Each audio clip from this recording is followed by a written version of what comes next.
알레르기성 천식으로 10년 정도 고생을 하셨으면 참 힘드셨을 것 같아요. 저희 장인어른도 사실 천식이 있으셨기 때문에 이제 천식 환자의 고통에 대해서는 참 잘 알고 있는 편인데,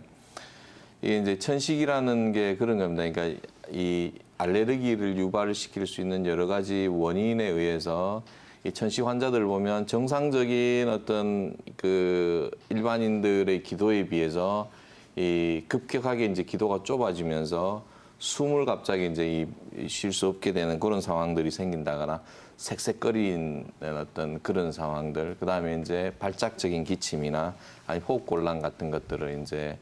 발생을 하게 되는 거죠. 그러면 바로 이제 응급 상황에 돌입을 하기 때문에 양방에서는 예를 들어서 이제 이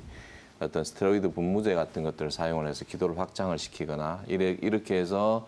호흡이 좀 편안해질 수 있도록 만드는 그런 대증요법 같은 것들을 좀 많이 쓰게 되는데,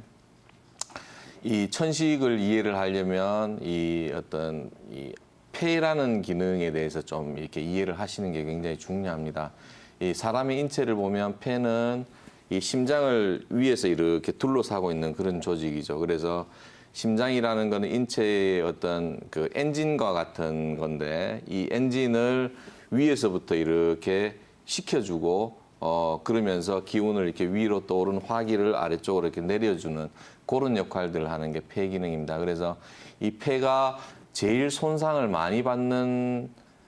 상황이 어떤 건가 하면 이 어떤 인체에서 내부에서 발생하는 어떤 여러 가지 열이라든가 아니면 그리고 너무 환기에도 좀 많이 상하게 되는 그런 양상들인데, 그래서 이 폐를 치료할 때는 한방에서는 촉촉하게 만들어주는 것들을 굉장히 중요하게 이제 여기게 됩니다. 이 앞에서 이제 알레르기성 천식을 잠시 빠뜨렸던 것 중에 알레르기성 천식을 유발하는 원인 물질은 굉장히 여러 가지가 있습니다. 특별하게 특정한 음식이 원인이 되기도 하고요. 그 다음에 이제 어떤 특정 약물에 대해서 그런 것들이 발병을 하기도 하고, 그 다음에 이제 환절기라든가 아니면 한기에 노출이 되는 그런 어떤 이 기상 변화나 이 온도 차이 이런 것들이 원인이 되기도 하고, 아니면 급격한 호흡의 증대, 그러니까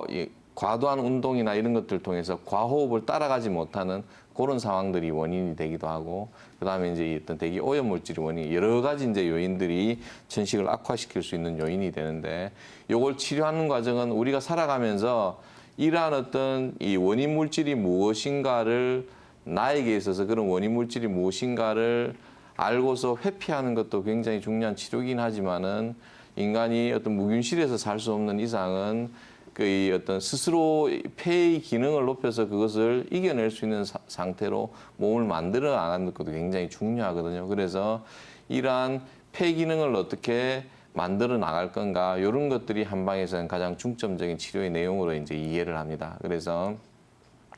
아까 얘기했던 것처럼 폐를 촉촉하게 만들어주고 인체에 발생할 수 있는 열들을 제어를 해주고, 그런 어떤 외부 환경에 대해서 이겨낼 수 있는 어떤 폐 기능을 만들어 나가는 그런 치료들을 하게 되는데, 그런 것들은 가까운 한의원 가셔가지고 원장님하고 상담을 하셔서 그런 폐를 촉촉하게 할 수 있는 어떤 한약재들이 많이 있거든요. 그런 것들을 이제 처방을 받아서, 이거는 장기적인 접근을 하셔야 됩니다. 한 달, 두 달 또는 뭐 6개월, 1년 뭐 이렇게 간단하게 치료될 수 있는 질환이 아니기 때문에 이 장기적인 접근으로 치료를 하시는 게 맞고요. 그리고 이제 이게 치료가 만만치 않다 보니까 이 어떤 민간에서 쓰는 그런 어떤 한약재들이나 아니면 차 같은 것들도 이 환자분들이 많이 음용을 하게 되는데, 저는 그런 것을 간단하게 설명을 좀 드리면은, 이 민간에서 대표적으로 쓰는 이런 어떤 천식이나 폐 기능을 도와주는 약재들이 많이 쓰는 것들이 이제 이 수세미즙, 그 다음에 이 배도라지즙, 그 다음에 꿀생강차 이런 것들인데, 이러한 약재들이 전부 이 체질적인 경향성들이 있습니다. 그거는 뭐냐면 체질에 따라서 이러한 어떤 천식이나 이 폐의 상황들을 악화시키는 요인들이 다르기 때문에 그걸 치유하는 방법들도 달라지거든요. 대표적으로 이제 우리가 이 어떤 겨울에 감기에 많이 쓰는 어떤 모과차라든가 아니면 어떤 이 폐열을 잡아주는 어성초 같은 건 태양인 약재인데, 그거는 태양인들의 폐질환들이 어떤 위로 솟구치는, 직승하는, 상승하는 그런 어떤 열기, 그것에 의해서 폐가 많이 손상을 받기 때문에 그런 부분을 제어하는 약재들이 이 대표적이고요. 그다음에 이제 우리가 또 많이 쓰는 것 중에 수세미즙이라든가 아니면 더덕, 그다음에 이제 이 한의사들이 이 비염이나 천식에 많이 쓰는 약재 중에 이제 전호라는 약재가 있습니다. 이거는 이 흉중에 열을 내려주는 그런 약재들로서 소양인들한테 도움이 되는 그런 어떤 천식 약재고요. 그다음에 또 많이 쓰는 배도라지즙 같은 경우에는 이 태음인들한테 많이 쓰는 약재인데 태음인들의 심폐 기능을 도와주는 그런 역할들을 하고 맹문동 오미자 같은 것들도 응용을 하시면 굉장히 도움이 되고요. 그다음에 이제 이 꿀 생강차, 그다음에 이 들깨잎을 닮은 자소엽 같은 것들은 소민들한테 도움이 되는 어떤 천식 약재이기 때문에 본인의 체질을 아신다면은 이 전문가의 도움을 받아가지고 이런 것들을 장기적으로 복용을 해보는 것도 이러한 스스로 이 천식을 극복할 수 있는 그런 방법이 될 수 있을 것 같습니다.